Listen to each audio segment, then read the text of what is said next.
Okay. Well, let's see what we can find in Isaiah this evening. We had a couple weeks off. For those of you watching on YouTube, perhaps, had a couple weeks off doing other sorts of things on Sunday night in the middle of our Isaiah study. We've gotten halfway roughly. And so after 3 or so weeks here, we're coming back to the second half of Isaiah, which we've introduced at least twice or 3 times already. So we'll keep it even shorter this time. So we looked at a few things that are introductory to the second half of Isaiah, which begins with chapter 40, goes through the end, chapter 66. And we talked about different things like, and again, these are the notes from Professor David Needham from my days at Multnomah Seminary. I'm just walking through them with the folks here in the room and anybody watching on the internet, just trying to think through Isaiah in a unique way by using his notes from my days back in school. So he talked about things like 3 special keys to unlock the significance of the second half. He talked about Isaiah's leap in history. Talked about the idea a little bit of how many people wrote the book. We believe just 1. He talked about the dual significance of prophecy as the second key, near fulfillment and eventual far future fulfillments. He talked about the key of not only a change in historical perspective, but also a change in content. And then we talked a little bit about how you can see from a couple different passages that it appears you can split the 27 chapters of the second half into 3 sections of 9 chapters each. And they each of those sections end with around chapter 48, the first 9 chapters, it ends with this statement, "There is no peace, says the Lord, unto the wicked." And the same thing comes up again 9 chapters later in 57. And then it comes up again as not exactly the same wording as in the other 2, but the same idea shows up at the very end then of chapter 6. So it is easy to divide these into 3 separate units of 9 chapters each. And I think that's all we've got through in our several introductions to the second half. So if I remember correctly, after almost a month, I'm going to start with a section still in his introduction, but I think it's a section we didn't get to. If we did get to it and it starts to sound familiar, you can stop me. We'll skip ahead. He says, though the entire book of Isaiah is loaded in its focus of the greatness of God, this is especially so of the second half, particularly chapters 40 through 48, the first set of 9 chapters. As we might have expected, there was a very practical reason for this emphasis. I think he says that because that is, the Bible is eminently practical. So I think that's all he means by that, is that as we might have expected, there's a very practical reason for the emphasis. God always has practical reasons for the things he shares with us. There's always a purpose behind them. He doesn't share willy-nilly or just for no particular reason, just something happened to come into his mind. Oh, I guess I'll share this. I'm not sure why. God doesn't have that kind of problem in his communication like we as humans do. So he had a particular reason for sharing what he did, a very practical reason. And then he makes this interesting statement. And I don't think I shared this, but this is what you might remember, and stop me if you remember me saying this a couple weeks ago. He says, in a way, we should be thankful for the errors in doctrine and behavior we find. Remember this? He says we should be thankful for the errors in doctrine and behavior that we find among God's people in the Bible. Because he says, okay, I get it. Otherwise, large sections of the Bible which were written to correct and encourage might never have been written. Oh, I get it. Okay, so he says, think of the whole books of 1 Corinthians, Colossians, and Galatians, for example. Those books were written because they were correcting either wrong theology or wrong practice among God's people in the church. And he's saying the same thing is true here in Isaiah. God is correcting a wrong attitude among his chosen people. So he says we should be thankful for the errors in doctrine and living. Because if it weren't for the fact that people were messing things up that God needed to correct, some of the books of the Bible we wouldn't even have, or some sections of the Bible. Okay, interesting point. Yeah, I kind of see what you're saying. He says this is certainly true then of Isaiah 40 through 48. In fact, the entire second half of the book of Isaiah. He says God's people had a problem in attitude, and Isaiah writes God's message in response. He says this is quite remarkable in view of the fact that the people who had the problem were not even born yet. Isn't that one of the great things about prophecy? So these sections, 40 for 48, were written to a group of people to correct them who had not yet been born. But God is all-knowing, and he is in all places at all times. He's eternal, so he's not limited to only being in this portion of history or that portion. He's in all portions at the same time, you can say. So it's kind of an interesting thing to say. This was written in response to the people who hadn't even been born yet. He says, and then we had a little fill-in-the-blank section. He says, jot down the answers to the first two questions and then see what you come up with when browsing through the passages. So he's trying to summarize this idea a little bit about what God was correcting. He says, where were these people that are being written to? Well, they were in captivity in Babylon, probably near the end of the 70 years. I think we talked about some of the timing of this before, but I'd lose track of some of those things. They're kind of convoluted at times. But that is the sense of where these were written to or who that was written to. Why were they there? The reason they were in Babylon, if you remember, was because of sin. They had been taken into captivity as a judgment, a righteous judgment of God upon them for their sinful practices. So sin, and he breaks it down, rebellion, pride, and independence from God were some of their sins that had led to their captivity in Babylon. That's why they were there, but what was their problem? And he gives a number of passages, I think 4 or 5 passages here, and particularly 2 of them are the clearest references about what was their problem. And then we considered this as we read those passages. He says, these verses will give us a strong clue. So let me assign a few verses. We need more people. You're going to have to double up on some of these. Which ones are the closest? They're all spread out. Oh, well, I'll get one of them too. That's 5 of us. So I'm going to read 40, verse 27. Andrea, would you read 43, verse 22? Maybe you should go sit back by Iva so the microphone's real close to all you guys. It might be helpful. Betsy, 44, or Iva, did I give you one yet? No. So Andrea, 43:22. Iva, 44:21. Chapter 44:21. And Mike and Betsy, you get the underlined ones that he says are particularly key. So Betsy, 45, 9 and 10. And Mike, 49:14. So Andrea, chapter 40:20. No, that's me. Chapter 40:27. Andrea, chapter 43:22. Iva, chapter 44:21. Betsy, chapter 45, 9 and 10. And Mike, chapter 49, verse 14.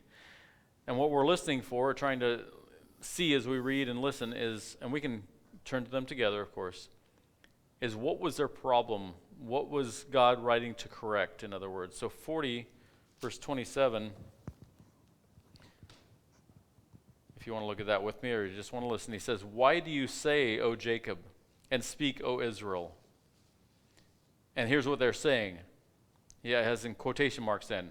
Why do you say, O Jacob? Why do you speak, O Israel? Here's what they're saying. My way is hidden from the Lord, and my right is disregarded by my God. My way is hidden from the Lord, and my right is disregarded by my God. So that's a particular attitude and perspective they have that is wrong. How about 43:22? Yet you did not call upon me, O Jacob, but you have been weary of me, O Israel. That's just a statement from God then. It's not quoting what they're saying. You didn't call upon me. You have been weary of me. Iva, 44, verse 21. Remember, remember these, O Jacob and Israel, for thou art my servant. I have formed thee. Thou art my servant, O Israel. Thou shalt not be forgotten of me. You shall not be forgotten. 45, 9, and 10, these ones are the underlined ones. He says the clearest references are underlined. 45, 9, and 10. Woe to the one who quarrels with his maker, an earthenware vessel among the vessels of earth. Will the clay say to the potter, what are you doing? Or the thing you are making say, he has no hands? Woe to him who says to a father, what are you begetting? Or to a woman, to what are you giving birth?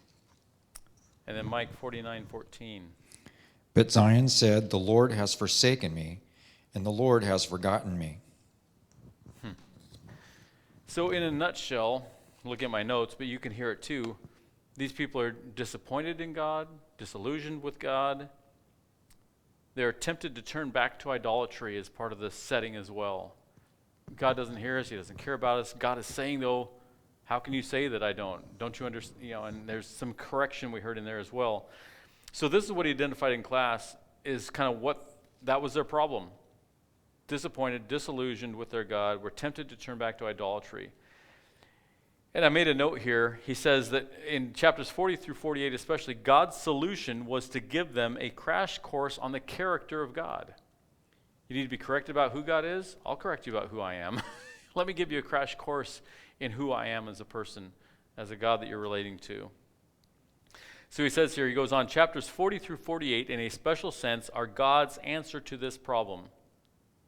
If his people were to once again hope in his redemption, they needed a crash course on the character of God, since whatever God does is the expression or result of who God is. Isaiah unfolds to our view various aspects of the character of God which together bring about his redemption. Often the chapter units form good study units, but occasionally we'll wish the chapter breaks were different, he says. In our study, we'll be titling each section with the words, the God who is, fill in the blank. And he has quite a few sections. I think I have a summation of it here a little bit. Yeah, over and over it says, the God who is whatever, followed by a distinctive quality of God. And this is how Professor Needham broke it up. 1, 2, 3, 4, 5, 6 sections, and we're not going to get through all of them tonight. So just a quick overview view of this. The God who is, number 1, our sovereign shepherd. This is chapter 40. Chapter 41, the God who is Jehovah, in contrast with idols who are not God, or not Jehovah. Chapters 42 and 43, the God who is chastening love. Chapter 44, the God who is the only one. Chapter 45, the God who is sovereign ruler over the world's empires, especially over Cyrus, emperor of Persia. Chapter 46, the God who carries. So these are the themes that Professor Needham was sharing, and we're going to try to dig into these a little bit. And I maybe showed this to the camera last time. You guys can't see it, and I know it's too small, but on our big chart, another quick way to kind of look at these things is that we are just turning the corner here into the last section. He calls this the what of God's promises, the how of God's promises, second half of Isaiah. So we've covered all this already. 40 through 48, he calls the redemption. You might move it closer to the screen. Maybe, and I'll bring it closer to you guys too. The redemption, holding it right, the redeemer and the redeemed. He also says focus on the character of God. That's what we're studying starting tonight. Then focus on the Savior, and then focus on the nature and destiny of believers. So at a quick glance, that's kind of how he's breaking this up. So this is all a section of comfort, in other words, which is good. Comfort's nice. Ends up with the new heavens and new earth. So redemption, redeemer, redeemed. So that's a little view of the chart there real quick. There we go. Since I'm here, I'll just hold it there real quick. Oh, but now I lost my place in the notes, of course. That's all right. I'll get back to them. Okay. Almost.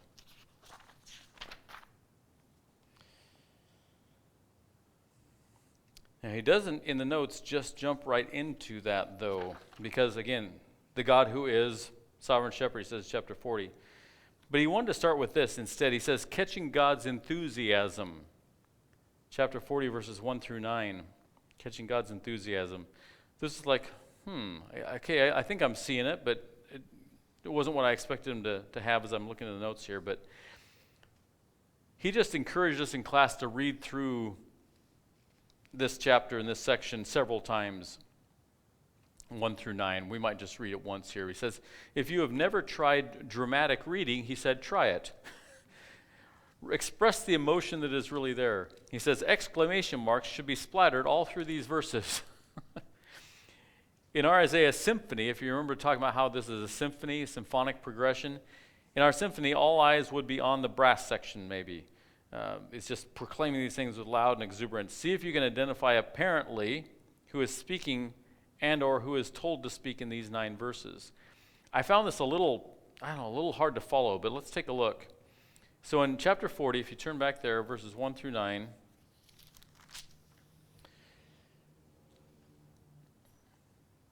he just wants us to catch God's enthusiasm. So I guess most of these are probably God speaking. It's all God in a sense because God is the author of his book, the Bible. But he says, catch the enthusiasm here. He says this should be read with exclamation points. And this is like a loud shouting of enthusiasm. So just kind of go through this with me in 40, and we'll just have people read one after the other again. So I'm going to read verses 1 and 2. Let's read all the way through 9 together. Just take a couple verses each, like 2, 4, 6, 8, and one person will have one. Okay, read 2 verses each, and the last person can read one. Comfort, comfort, my people, says your God. Speak tenderly to Jerusalem and cry to her that her warfare is ended, that her iniquity is pardoned, that she has received from the Lord's hand double for all her sins. 3 and 4. A voice is calling, clear the way for the Lord in the wilderness. Make smooth in the desert a highway for our God. Let every valley be lifted up, and every mountain and hill be made low. And let the rough ground become a plain, and the rugged terrain a broad valley.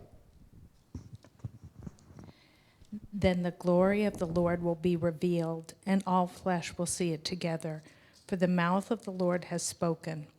A voice says, call out. Then he answered, what shall I call out? All flesh is grass, and all its loveliness is like the flower of the field.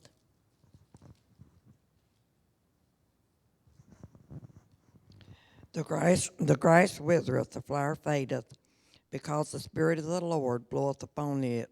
Surely the people is grass. The grass withereth, the flower fadeth, but the word of our God shall stand forever. Go on up to a high mountain, O Zion, herald of good news. Lift up your voice with strength, O Jerusalem, herald of good news. Lift it up, fear not. Say to the cities of Judah, behold your God. Thank you for reading. So if we look at verse 1 and 2, he says, look who's speaking. He says, verse 1 and 2, comfort, comfort my people, says your God. Speak to Jerusalem, cry to her. So God is speaking in verse 1 and 2. In verses 3 through 5, you should be able to identify this. You're good Bible students. John the Baptist. Which is, it's not really him speaking, but it sort of is. That is what John the Baptist said. Yeah. That is what John said when we look into the New Testament, right? But here in Isaiah, of course, it's Isaiah writing it, but he's speaking what God is telling him. But anyway, we kind of identified John the Baptist there. In verse 6, it gets rather confusing. I have God, question mark, and then Isaiah, and then God again in verse 6.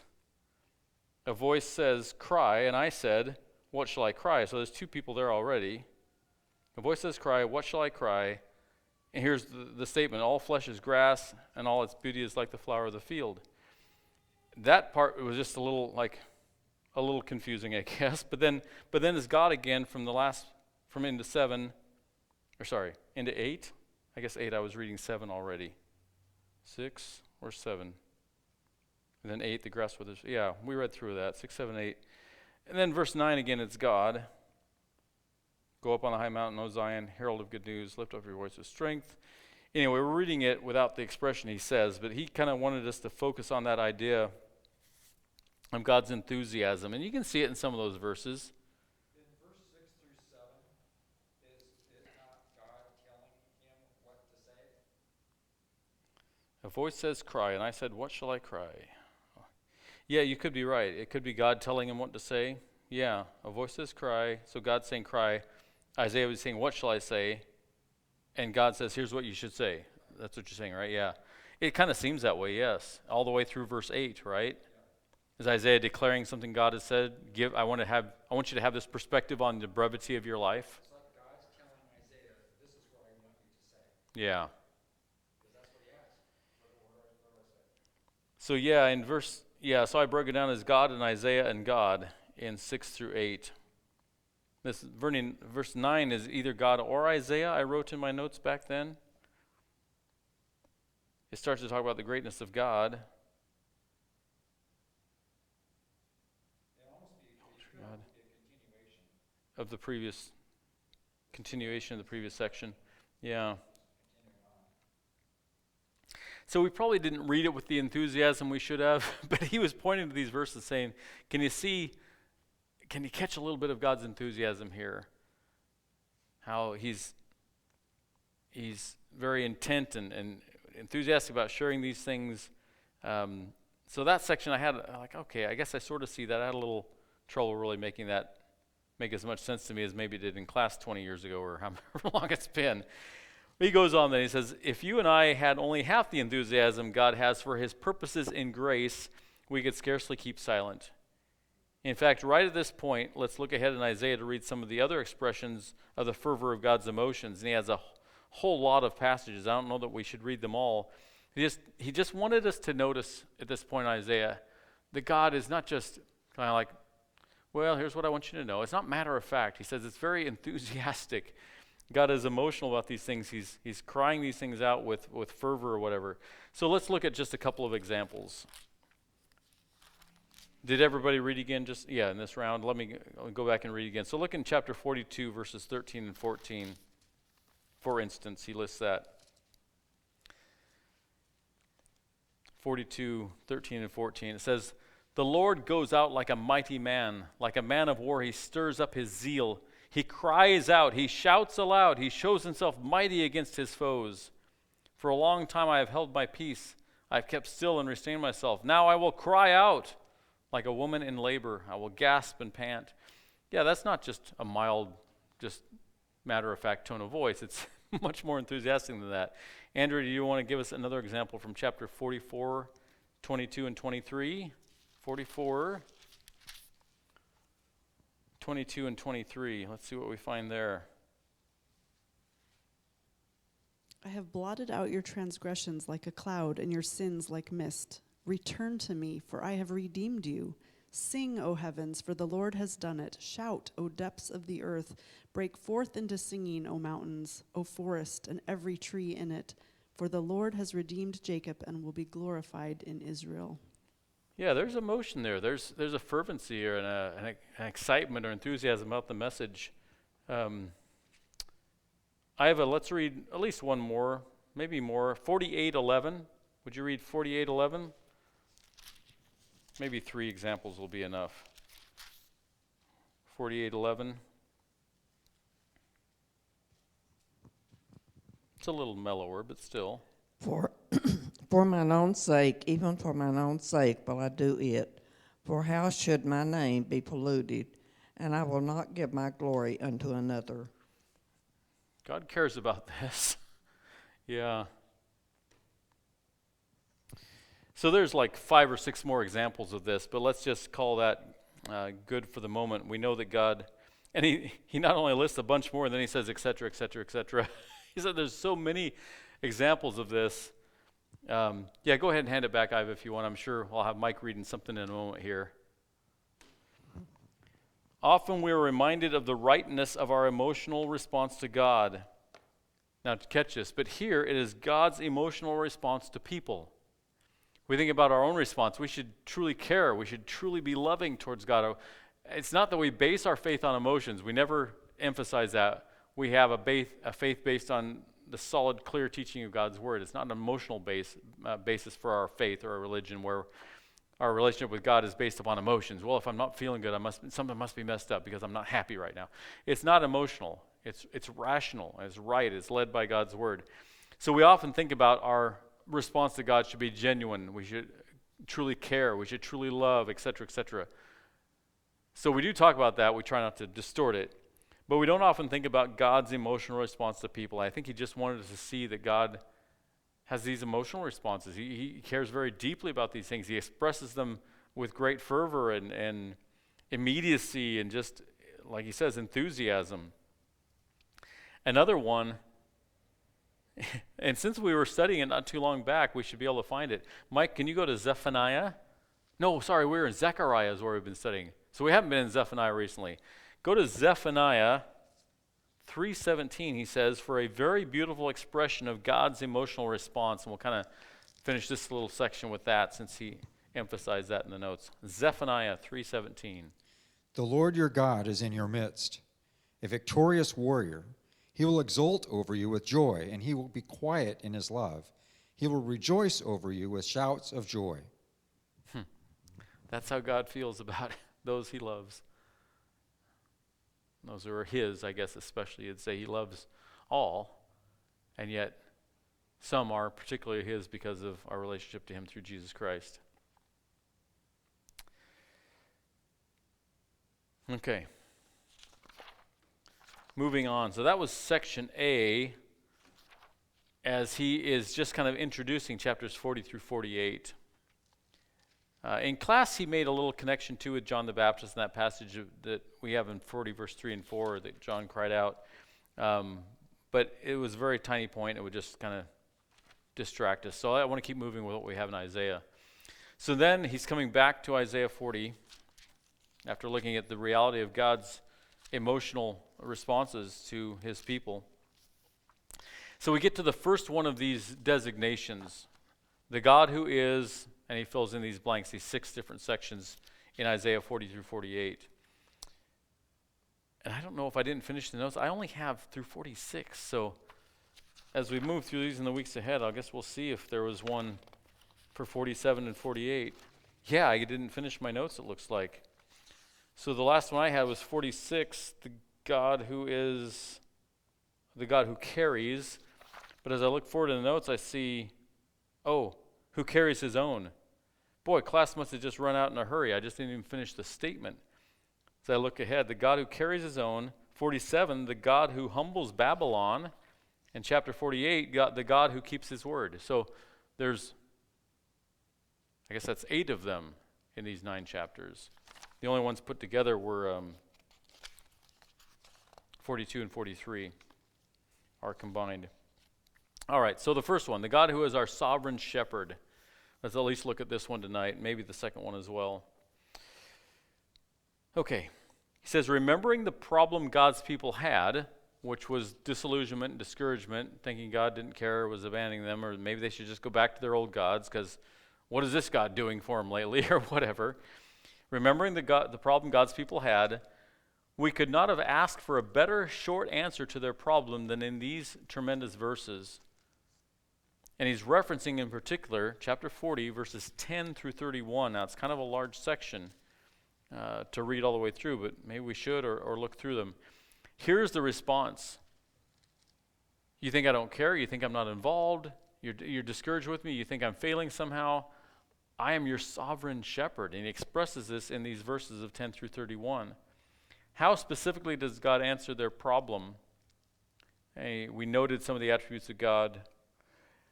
Since this is the main theme, I know it'll take a little bit. Maybe I'll just read through this one, and maybe when we have some smaller sections, we could split it up again. I don't know. I have a preference. What are we doing? Starting at 10 and through the end of the chapter. Well, I'll read for a little. Do some of you want to read longer sections? Is that fine too? Just take a section, Betsy. You want to continue us on, Mike? Mike, you only had one verse. You can start us off, and Betsy, and just pass it forward again. Let's read through 10 through 31 and listen for this reality of this our sovereign shepherd. Behold, the Lord God will come with might, with his arm ruling for him. Behold, his reward is with him, and his recompense before him. Like a shepherd, he will tend his flock. In his arm he will gather the lambs and carry them in his bosom. He will gently lead the nursing ewes, who has measured the waters in the hollow of his hand, and marked off the heavens by the span, and calculated the dust of the earth by the measure, and weighed the mountains in a balance, and the hills in a pair of scales. Who has directed the Spirit of the Lord, or as his counselor has informed him? With whom did he consult, and who gave him understanding? And who taught him in the path of justice, and taught him knowledge, and informed him of the way of understanding? Just take as many as you want, Betsy. A few anyway. Yeah. Okay. Behold, the nations are like a drop from a bucket, and are regarded as a speck of dust on the scales. Behold, he lifts up the islands like fine dust. Even Lebanon is not enough to burn, nor its beasts enough for a burnt offering. All the nations are as nothing before him. They are regarded by him as less than nothing and meaningless. Want to read a few, Iva? To whom then will you to whom then will you liken God, or what likeness will you compare unto him? The workman melteth a graven image, and the goldsmith spreadeth it over with gold, and casteth silver chains. He who is too impoverished for an offering chooses wood that will not rot. He seeks out a skillful craftsman to set up an idol that will not move. Do you not know? Do you not hear? Has it not been told you from the beginning? Have you not understood from the foundations of the earth? It is he who sits above the circle of the earth, and its inhabitants are like grasshoppers. Who stretches out the heavens like a curtain, and spreads them like a tent to dwell in? Who brings princes to nothing, and makes the rulers of the earth as emptiness? Scarcely are they planted, scarcely sown, scarcely has their stem taken root in the earth, when he blows on them, and they wither, and the tempest carries them off like stubble. To whom then will you compare me, that I should be like him, says the Holy One? Lift up your eyes on high and see who created these. He who brings out their host by number, calling them all by name, by the greatness of his might, and because he is strong in power, and not one is missing. Why do you say, O Jacob, and speak, O Israel, my way is hidden from the Lord, and my right is disregarded by my God? Have you not known? Have you not heard? The Lord is the everlasting God, the creator of the ends of the earth. He does not faint or grow weary. His understanding is unsearchable. He gives power to the faint, and to him who has no might he increases strength.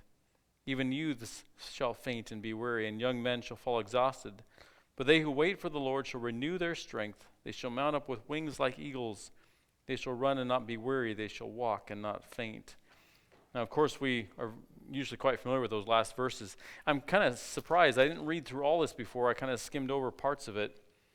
The only thing about the shepherd is actually just that one section you read, Mike, in verse 11. But he kind of talks about that as his theme for this section is the sovereign shepherd. But man, we heard a lot about God's creative power, his might.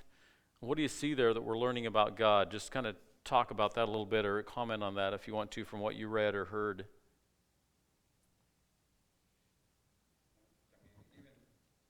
Microphone? There you go. Thank you.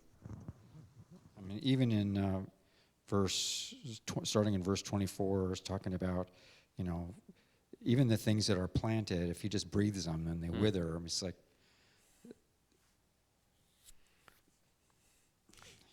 Yeah, and it's in contrast to these idols, right, too? That section, the craftsman casts it, where is it? Chooses wood that will not rot. Oh, let's make an idol. I'll make sure it's out of good wood so it will last.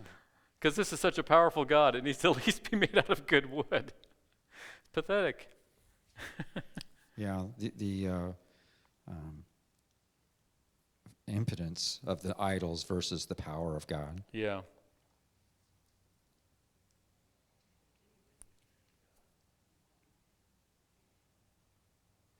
Yeah, I kind of expected more shepherd imagery, but it's just really that one spot. He will tend his flock like a shepherd. He will gather the lambs in his arms. My section heading for that is simply the greatness of God, is what my ESV Study Bible says here. That's what mine says too. Yeah. I mean, it's really interesting. I mean, 9 we didn't read, but it introduces it. Like, okay, everybody, pay attention. Behold your God. I want you to see him. We sing a song about that lately, don't we? Behold our God. Anyway, here he is. And then you begin to have these descriptions, which really is God describing himself, but Isaiah is writing it down. And it's just a stirring passage. I mean, I'm sure you've all read Isaiah 40 many times, but it is so rich in so many ideas. I did notice one phrase that caught my attention, and it's not really related to any of that, but it seems like something that was quoted in the New Testament. Says not one of them is missing.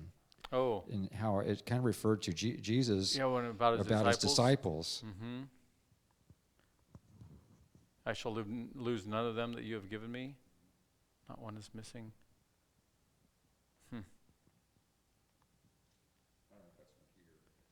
Yeah. Well, as we were reading through, I mean, the things that catch your attention, I was reading that one little one, or whoever read it, Lebanon will not suffice for fuel. And I was just remembering, oh yeah, that's where the trees came from. The cedars of Lebanon. That's why, I mean, you'd have to know other things in the Bible to catch that. Interesting that Lebanon was on fire here recently because it was, Oh, a revolt and the whole thing. yes. And evidently Lebanon had a lot of animals too, because it says this, the second phrase, nor are its beasts enough for a burnt offering. Like, you take all the trees and animals in the world, it's still not enough to sacrifice to how amazing God is. He's bigger. He deserves so much more than that. Even all the cedars of Lebanon are not enough to burn in his honor or whatever. And isn't it a lot like, I don't know, it reminds me of Job too, where God answers Job at the end of the book of Job. Where were you when I did this? Where were you when I created that? Do you know where I store this? Do you know where those come from? It's kind of like that.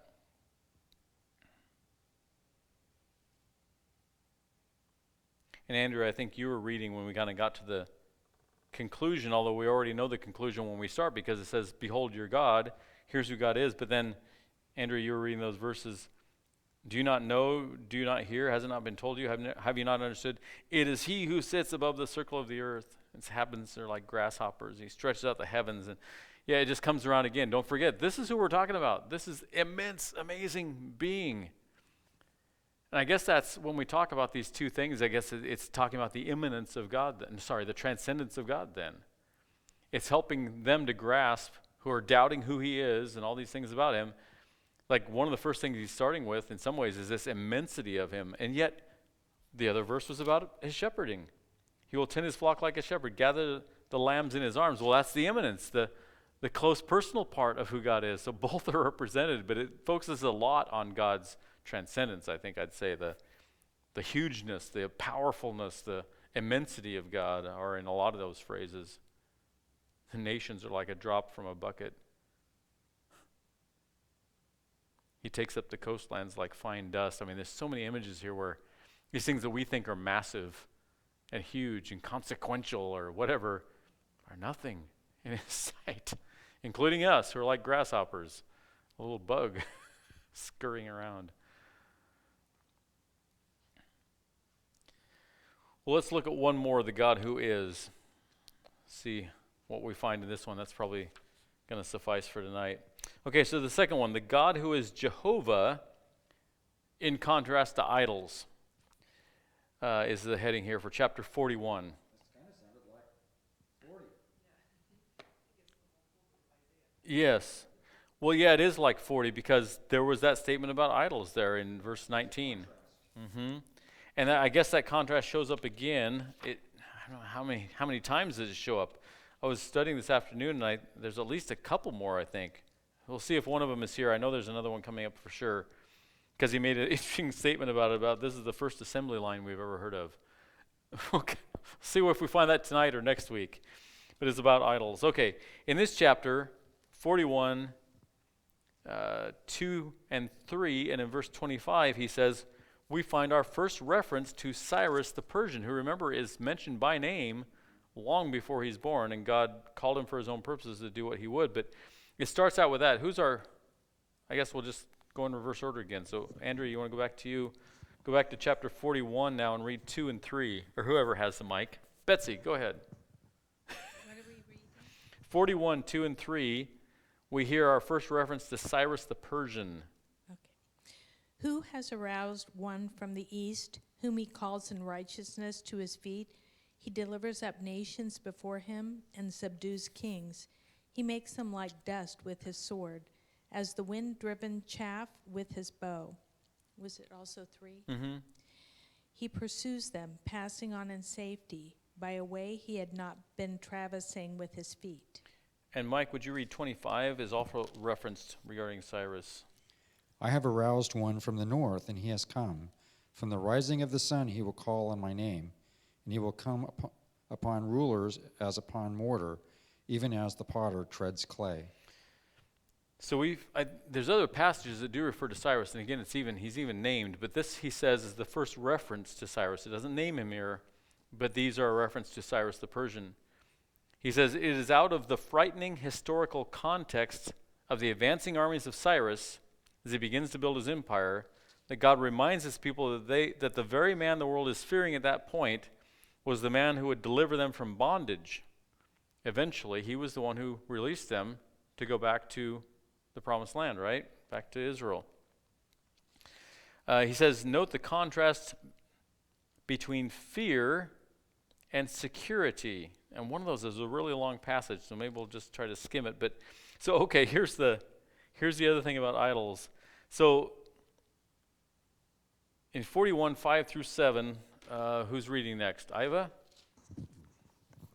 41, 5, 6, and 7. Can you read that for us? He says this is showing fear here.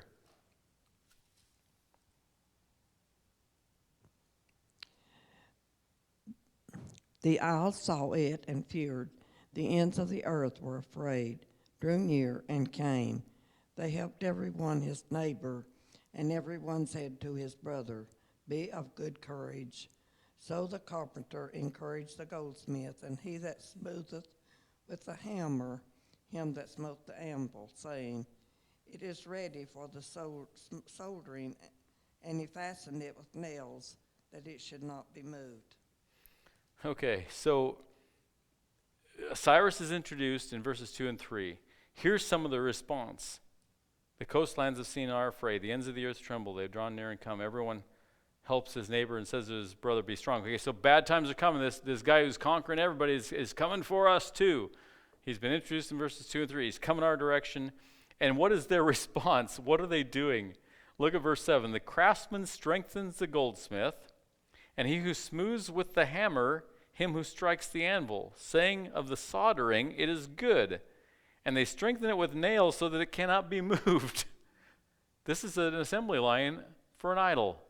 That's what's happening here, is they're making idols. It's a really interesting thing. I don't remember ever noticing that before, although I must have heard it in class unless I was snoozing. But that's what's going on here. I had to look at that. I had never even filled in the blank. I was looking at this. What are they doing? Well, I didn't fill that in class. Well, let's see. What are they doing? I think they're building an idol. They have to nail it down so it doesn't move. Because it's such a powerful God, we better nail it down so it doesn't fall over. Kind of hilarious. But that is their response. They're in fear because of Cyrus, who's conquering the known world at the time, kind of coming their direction. And so they're in fear, and they're not obviously turning to God, they're turning to idols. So he said, notice the fear, what Iva read, and contrast it with security that we see in verses 8 through 20. So I guess, Andrea, just start reading at 8 and maybe go for a little bit until we at least see some of that security. I don't know we want to read all the way to 20 necessarily. But what kind of security do we see? How is it described?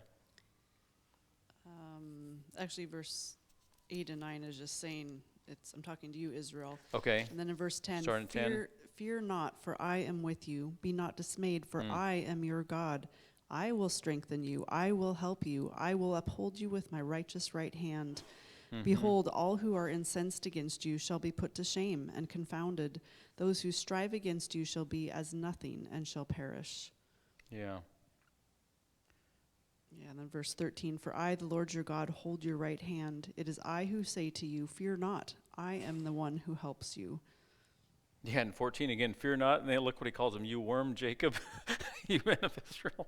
But fear not, I am the one who helps you, declares the Lord. Your Redeemer is the Holy One of Israel. That's very messianic sounding. Yeah, and it keeps on going clear through verse 20.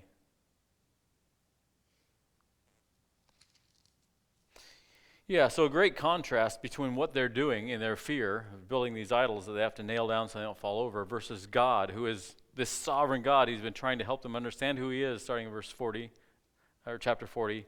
And he's saying, I'm there for you. Call out to me. I'm the one who can help you. Okay, so that's kind of point one of the God who is Jehovah in contrast to idols. His next point here, point 2.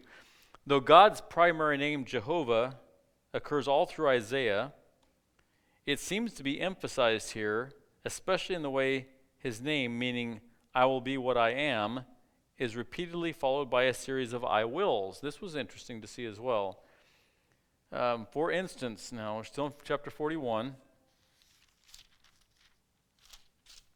backing up in 41 to like verse 10. Who has a microphone? Andrew, you still got it? You want to go ahead and read verse 10. Listen for those two things, I am and I will.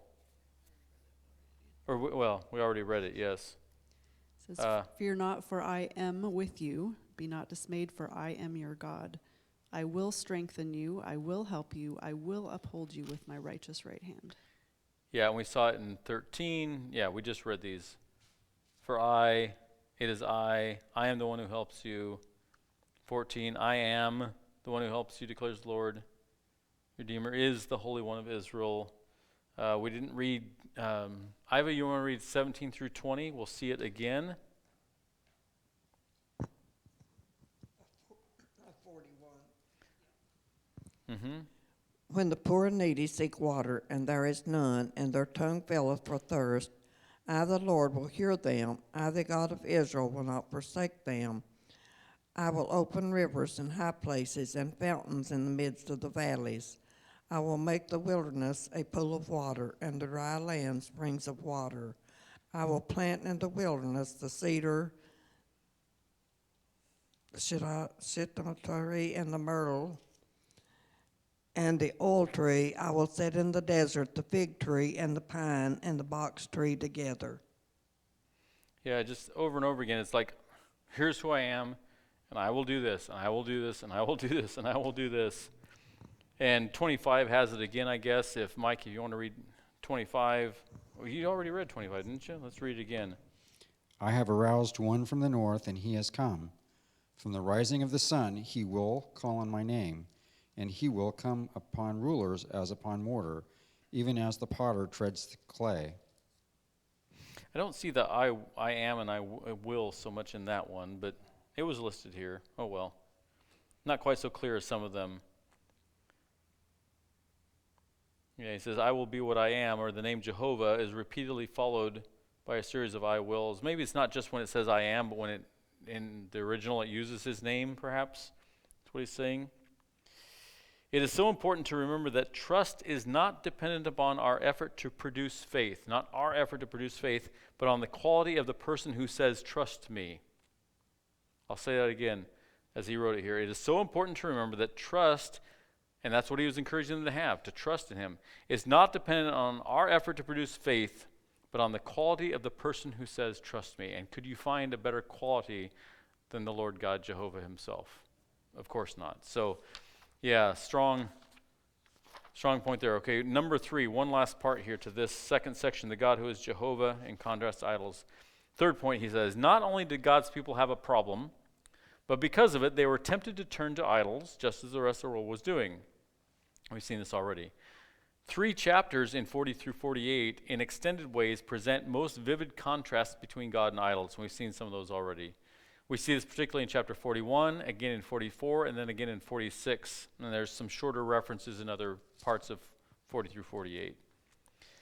After that vivid description of the most ancient assembly line ever recorded, there's where he makes the statement I was referencing, God speaks a mocking satire of contrast between himself and idols in 17 through 29, which we read a lot of that already too.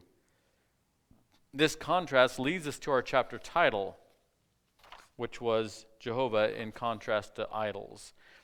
Now that mocking satire, he probably knew the original languages and stuff like that. As I read that section today, I didn't really hear a mocking satire. It's just still a contrast, it just sounded like to me, in that section of 17 through 29. But here's kind of where he boiled it down to end up this section.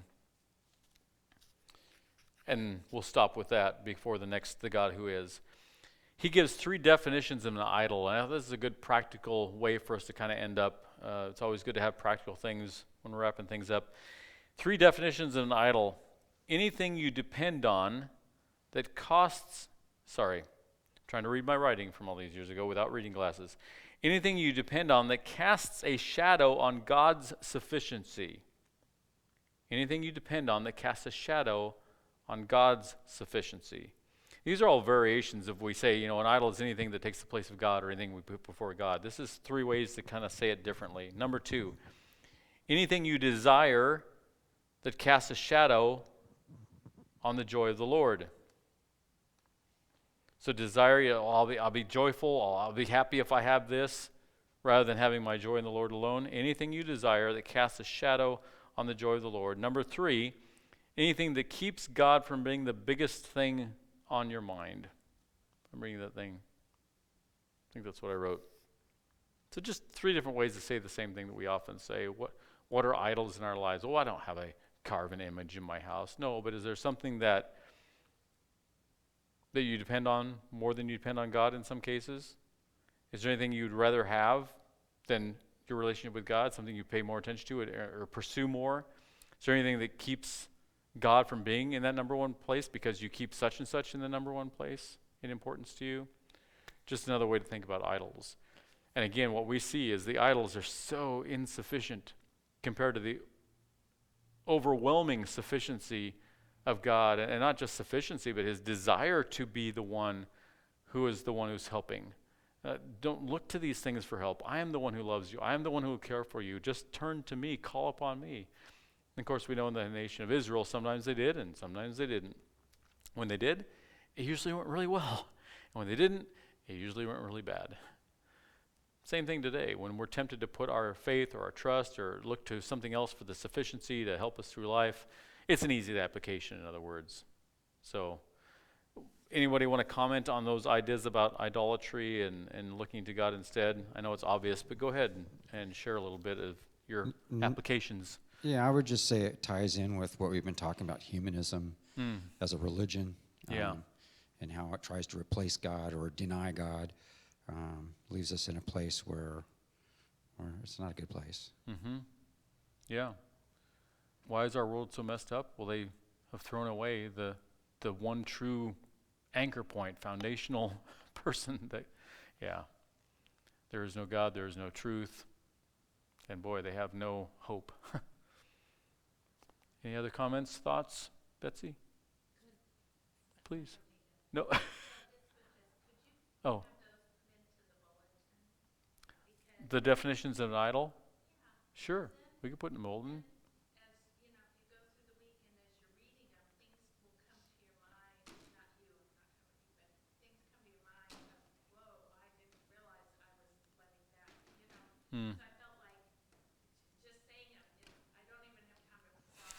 But be able to read them. Yeah. Or put them out in an email or Betsy won't see an email. in a bulletin. Yes.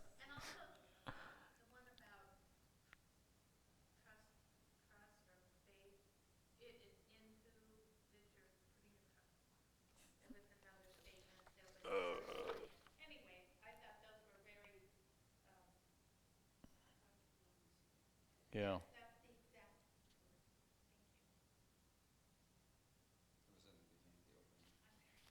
Okay. Any other thoughts? Wait. Please. At the very end of chapter 41 and verse 29, he says, "Behold, they are all a delusion. Their works are nothing. Their metal images are empty wind." Yeah. And I think that's really, you can see that in the world as people are chasing after something to worship, something to fill them, something to, make meaning of their lives. And it's, other than God, it's all a delusion. And yet people are deluded by that.